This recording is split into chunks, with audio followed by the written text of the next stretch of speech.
தேவனுக்கு மகிமை, பூமியில் சமாதானம். ஸோ நம்மை பாவமற்றவராய் மாற்றும்படிக்கு இயேசு சிலுவையில் மரிக்க வேண்டிய ஆடாக பிறந்தார்.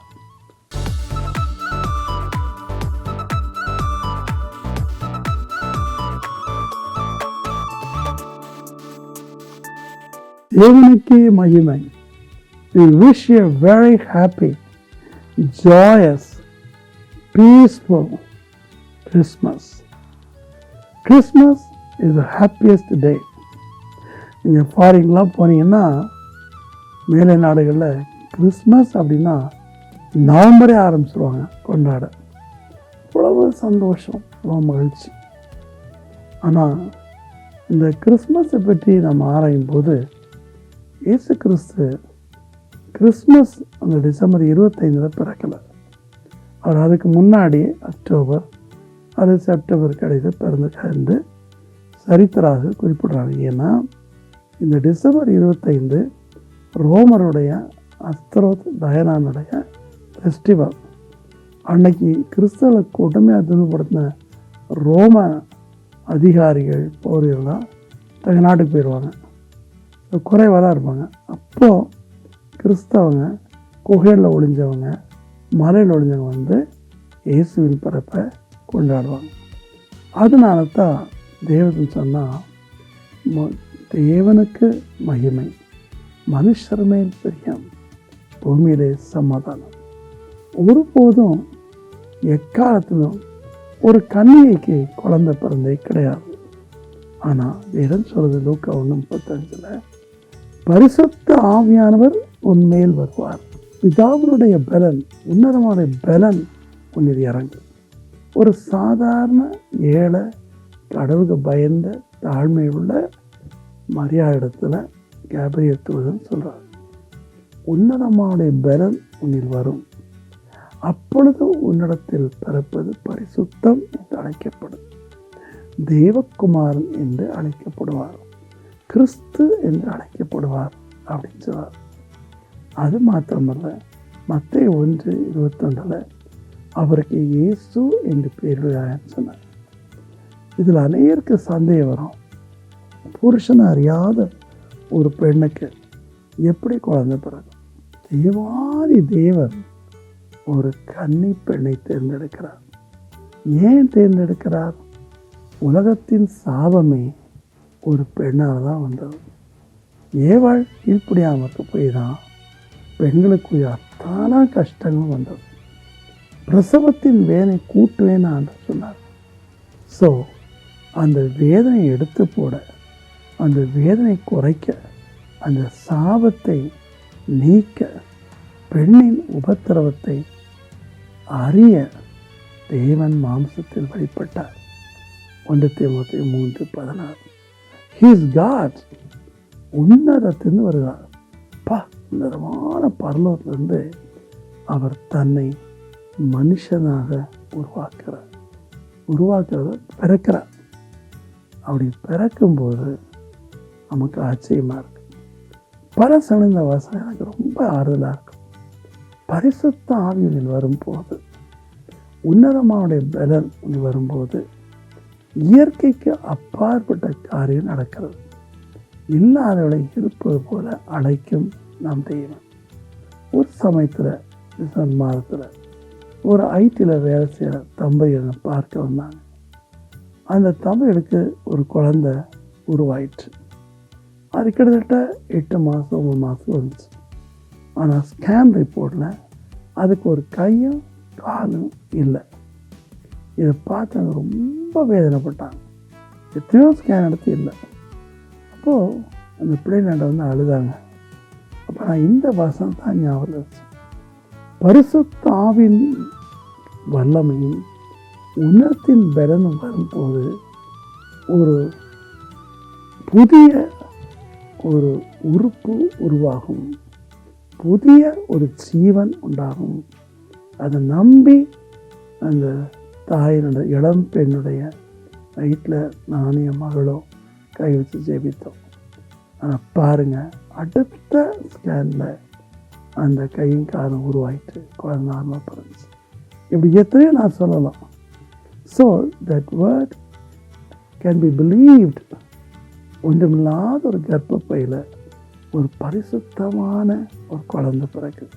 ஜீசஸ் ஜீசஸ் சொன்னாலே எவ்வளோ மகிழ்ச்சி தெரியுமா, எவ்வளோ ஆனந்தம் தெரியுமா. எனக்கு ஜீசஸ் சொன்னாலே ஒரு புதிய பலன் எனக்குள்ள வரும். ஜீசஸ் என்று பேருடைய ஜீசஸ்னா நம்முடைய பாவங்களை நீக்கி நாம் ரட்சிப்பவர். என்றைக்கு நம்முடைய முற்பினர் பாவம் செய்தாரோ அன்றிருந்து பாவ சுபாவங்கள் நமக்குள்ள வந்துகிட்டே இருக்கு. சாகிற வரைக்கும் அது நம்மளை சோதனைப்படுத்தி நம்மளை கீழே விழ வச்சு நம்மளை அழ வைக்கிறது.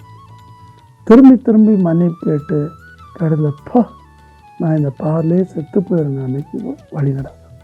ஆனால் இந்த பாலகர் இயேசு கிறிஸ்து நம்முடைய பாவங்களை எல்லாம் சுமந்து தீர்க்கிற கிருபாதார பலியாக பிறந்தார்.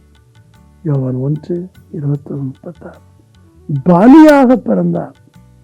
ராஜ அரமைக்காக பிறக்கலை, பெரிய பட்டம் படிக்காக பிறக்கலை, பெரிய ரிச்சாருக்காக பிறக்கலை, பெரிய பதவி வகைக்காக பிறக்கலை, தன்னை பெரியான்னு காட்டுறதுக்கும் பிறக்கலை. எதற்காக பிறந்தார்? பலியாகும்படி பிறந்தார். சற்று யோசித்து பாருங்க. ஒரு குழந்தை பிறக்கும் போதே அந்த குழந்தையை பார்த்து இவன் பலியாவா, இவன் போகிறத செத்து போவான், இவன் இவ்வளோ நாள் தான் உயிரோடு இருப்பான் அப்படின்னு சொன்னால் எப்படி இருக்கும்? ஒரு குறிப்பிட்ட கண்டஸ்ட்டை நான் சைடில் பார்த்தேன். அந்த கண்டஸ்ட்டில் ஒரு 7 வயசு பிள்ளை பாட்டு பாடிச்சு. அந்த 7 வயசு பிள்ளை சொல்லும்போது சொல்லிச்சு, 3 மாதம்தான் எனக்கு டாக்டர்ஸ் குறித்தாங்களாம். ஆனால் எங்கள் அம்மா இயேசு மேலே விசுவாசனால 7 வருஷம் நான் இப்போது உயிரோடு இருக்கேன். ஆனால் என்னால் எழுந்து நடக்க முடியாது. எனக்கு தெரியாது நான் எப்படி வாழ்றேன்னு தெரியாது. இதுதான் எனக்கு கடைசி பாட்டுன்னு சொல்லி பாட்டு முடிக்கக்குள்ளே செத்து போச்சு. அப்போது அது ரிலேஷன் மாமாவும் யாரோ சொல்கிறாரு, பிறக்கும் போதே டாக்டர் சொல்லிட்டாங்க இந்த குழந்தை உயிரோடு வந்து புரோன்னு இல்லைன்றார். ஆனால் இங்கே ஏசப்பா குறிப்பிட்ட பேர், ஏசப்பா குறிப்பிட்டது இயேசு. இயேசுன்னா நம்முடைய பாவங்களை நீக்கிறார். பாவங்களை நீக்கிறதுக்கு ஒரே வழி ரத்தம் சிந்துறது. அது நம்ம எல்லாருக்குமே தெரியும். ரத்தம் சிந்தாமல் பாவ மன்னிப்பு இல்லை. தெரியாமல் நாங்கள் சொல்லியிருக்கேன். எபிரேயர் 9:22 பாரு. ரத்தம் தான் பாவனி. நம்ம செய்கிற எல்லா பாவத்தையும் தன் முதுகில் போட்டு அதற்குரிய கொடூரமான தண்டனை அனுபவிக்க தேவன் பிறந்தார். இது நம்மளால் கிரகிக்க முடியுதா? இது நினைக்கும் போது நமக்கு ஆனந்த கண்ணீர் வரலையா? நாம் அனுபவிக்க வேண்டிய தண்டனை அனுபவிக்க மகா பரிசுத்தமான தேவன், உன்னதமான தேவன், பாவம்னா எனக்கு தெரியாத தேவன் ஒரு குழந்தைய பிறக்கிறார். அந்த குழந்தை வளரும் போது குற்றமற்றவர் வளரார், துக்கம் அளிக்கிறார், பாட அளிக்கிறார்கள். இன்றைக்கு உலகில் நமக்கு வர எல்லா கஷ்டங்களுக்கும் காரணம் என்ன? ஆசை, பெருமை, இச்சைகள், பல விதமான சந்தர்ப்ப சூழ்நிலைகள், பொறாமைகள் இல்லையா? ஸோ இவை எல்லாவற்றையும் எடுத்து போட நமக்கு ஒரு ரட்சகர் பிறந்தார். ஸோ பாவம் செய்கிறவர் தேவனுடைய சமூகத்தை அணுக முடியாது, தேவனுக்கு பிரியமாக இருக்கவும் முடியாது. ஆனால் தேவத்தின் காபியல் சொல்கிறான், மனுஷர் மேல் பிரியம் அப்படின்னு சொல்கிறான். தேவனுக்கு மகிமை, பூமியில் சமாதானம். ஸோ நம்மை பாவமற்றவர்களாய் மாற்றும்படிக்கு இயேசு சிலுவையில் மறிக்க வேண்டிய ஆடாக பிறந்தார். ரோமர் 10:9-10. இவ்வளோதான். இதை நம்ம விசுவாசிக்கும் போதே நமக்கும் தேவனுக்கு இடையில் ஒரு நெருங்கிய தொடர்பு இருக்கு. நம்மை நிரந்தரமாய் ரட்சிக்க அவர் தோன்றுகிறார். That's so amazing. நிறைய பேருக்கு உலக வாழ்க்கையை மட்டும்தான் திங்க் பண்ண முடியும். இந்த உலக வாழ்க்கை என்கிறது ஒரு சாதாரண நிழல், ஒரு பூ கூட அழிந்து போகிறோம். எனக்கு வயசாச்சுனால சொல்கிறேன்னு நினைக்காது. This just like a shadow. இது கடந்து போகும். ஆனால் ஏசப்பா நம்மை பாவமற்றவர்களாக மாற்றும்படி கொடூரமாய் மரணம் அடைய பிறந்தார். எவ்வளோ பெரிய அற்புதம் இல்லையா? எவ்வளோ பெரிய ஒப்பற்ற அன்பு இல்லையா? பேசர் 3:18 அறிவு கெட்டாத அன்பு. இந்த யோசித்து பாருங்க, உங்கள் கூடி நீங்கள் செய்கிற அட்டவணைத்தை மாற்ற ரட்சகர் பிறந்தார். அவரை நம்புங்க, பாவம் அவங்களை விட்டு ஓடி போகும். அவர் எனக்காக மரித்தார், எனக்காக மரிக்கவே பிறந்தார், எனக்காக அவர் தம் ஜீவனை தந்தார். செவிப்போமா? ஸோ இந்த கிறிஸ்மஸ் நாட்களில் இஷ்டம் போல நடக்காம இயேசுவை நோக்கி ஸ்தோத்திரம் பண்ணி நன்றி சொல்லி புகழ் பாடி கேரல் ரவுண்ட்ஸுக்கு போய் அதே போல் ஏழைகளுக்கு உதவி செய்து அவரை மகிமைப்படுத்தும். அவர் உங்களை ஆசீர்வதிப்பார். ஏற்கனவே உங்களை விடாத பாவங்களை இயேசு உள்ளே வந்து நிற்கிறார். அன்பின் கர்த்தாவே, பாவம் செய்யாத மனிதன் உலகில் ஒருவரும் இல்லை. நாங்கள் எல்லாரும் பாவம் செய்யலப்பா. ஆனால் எங்களுக்காக பயங்கரமான நியாயப்பிரமாணத்தின் தண்டனை, பாவத்துக்குரிய தண்டனை ஏற்கும்படி வந்தீரையா, உமக்கு நன்றி. ஸ்தோத்திரம்ப்பா, கோடி ஸ்தோத்திரம்ப்பா, கோடி நன்றிப்பா. எங்களுக்குள் வாரும், எங்கள் வீட்டிற்கு வாரும். உன் வருகை எதிர்நோக்கித்தான் நாம் பலவிதமான அலங்காரங்கள் எல்லாம் வீட்டை சுற்றி வைத்திருக்கிறோம் அப்பா. கிறிஸ்மஸ் ட்ரீ வைத்திருக்கிறோம் அப்பா. பல பலகாரங்களை ரெடி பண்ணுகிறோம்ப்பா, ஏழைகளுக்கு கொடுக்குறோம்ப்பா. இந்த சந்தோஷம் எல்லாம் உம்மிடத்தில் வந்தது. உமக்காக நன்றி, உம்முடைய தாழ்மைக்காய் நன்றி, உம்முடைய அப்பா பிறப்பிற்காய் நன்றி, பிறப்பிற்காய் நன்றி. உம்மை ஏற்றுக்கொள்ளக்கூடிய பாத்திரமாய் அந்த தாழ்மையுள்ள அருமையான மரியாள் அதுக்காய் நாம் உண்மையாகவே நன்றி கூறுகிறோம்.